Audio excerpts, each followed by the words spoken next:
Congratulate the government on the progress we've seen on the ground, and I think that all of us must mobilize alongside our brothers and sisters in Burkina. It didn't happen in a grand speech.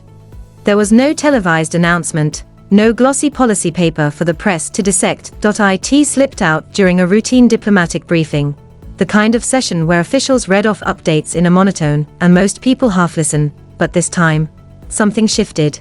The air grew heavier, because in the middle of that ordinary report, the ECOWAS chairman said something that made every ear in the room stop. There is undeniable progress in Burkina Faso. Just like that. Calm, measured, as if it wasn't the most explosive thing he could have said. At first, no one reacted. It was the kind of statement that doesn't land with a bang.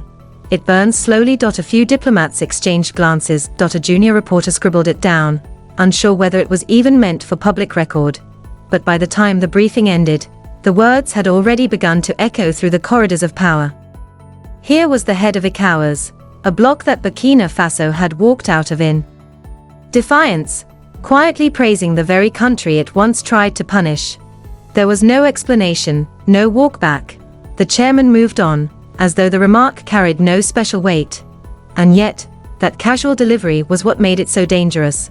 Because in diplomacy, the most dangerous truths are the ones spoken casually.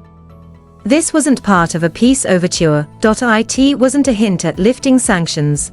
It wasn't an official shift in policy. It was something far more threatening to the ECOWAS establishment. It was honest. Those close to the chairman say something changed after his recent visit to Burkina Faso. Officially, it was a technical mission. Unofficially, it was a reality check. He saw young engineers building hydropower grids from scratch. He walked through markets overflowing with homegrown produce in areas once written off as war zones. There were no foreign consultants, no UN banners, no aid workers orchestrating photo ops. Burkina Faso was functioning on its own terms. And that might have been what disturbed him most. There were paved roads where international maps still showed impassable terrain. Schools full of children whose parents had once fled those very villages. Electricity in towns that the bloc had written off years ago, and all of it had been achieved without donor conditions, without foreign troops, and without ECOWAS approval. That's what made the phrase, undeniable progress, so dangerous. It wasn't just an observation. It was an admission that the old narrative no longer fit. If the ECOWAS chairman could see it, even just for a moment, maybe others would too.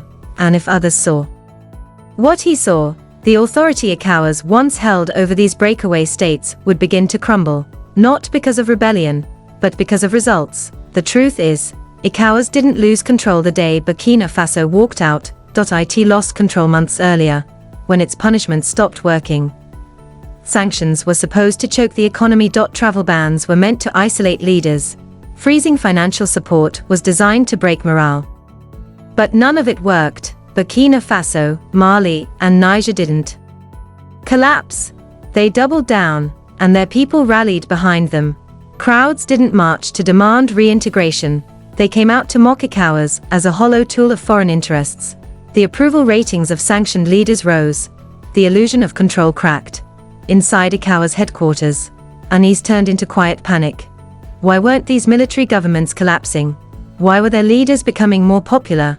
And perhaps most dangerously, why were other member states starting to ask whether ECOWAS had become too rigid, too slow, too out of touch with African realities? Trade kept flowing through informal networks. Regional airlines resumed flights under new pretexts. Whole corridors of commerce adjusted faster than the diplomats could write memos. And here was the nightmare scenario. Burkina Faso, Mali, and Niger weren't asking to come back.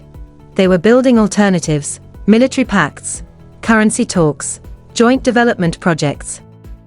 By the time the Alliance of Sahel States unveiled its formal confederation, it was too late.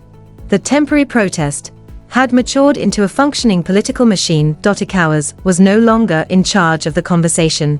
It wasn't even in the room. When the ECOWAS chairman visited Burkina Faso, he didn't get a red carpet welcome. No long speeches. No exaggerated protocol. He wasn't treated like a powerful guest. He was treated like a man who'd come to see something that couldn't be understood from a Conference table.I and Ouagadougou, buses were running on time, markets were stocked with local goods, neighborhoods once gutted by conflict were alive again, and everywhere, there was something missing. The international aid machinery. No convoys of foreign-branded trucks. No NGO logos plastered on every wall. The development on display was signed with only one name, Burkina Faso. Local women ran agricultural cooperatives feeding entire provinces. Soldiers trained teenagers not in combat, but in wiring. Electrical poles. In a northern region once ruled by armed groups, young men operated bulldozers, laying foundations for a regional medical center. At a gold refinery. The chairman was shown how raw gold, once smuggled away, was now being melted, refined and sealed into certified bars by Burkina hands. We stopped letting it leave the ground without value, one engineer said simply. In the Sahel, former refugee camps had become self-sufficient communities powered by solar panels and supplied with water through military logistics. No foreign mercenaries. No Western instructors. Training manuals were in local languages, uniforms stitched by Burkina tailors, rifles bought from partners who demanded payment, not political loyalty. The most jarring moment wasn't industrial. It was in a small classroom in Dibo. One teacher, wooden benches, a chalkboard, and a banner on the wall. We don't wait to be saved. We learn to save ourselves. That was the essence of it. A rejection of the idea that progress must be borrowed or donated. Burkina Faso was rising because it refused to wait. The chairman left without making a speech.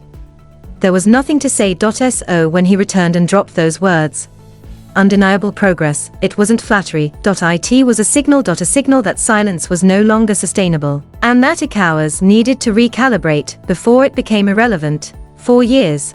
The bloc had assumed it could outlast the defiance of Burkina Faso, Mali, and Niger, that sanctions, isolation, and lack of recognition would eventually force them back. But Traoré flipped the script. He didn't seek legitimacy. He built results that couldn't be ignored. And his example was beginning to inspire dangerous whispers in other capitals. What if this model works? What if cutting off dependency creates real sovereignty?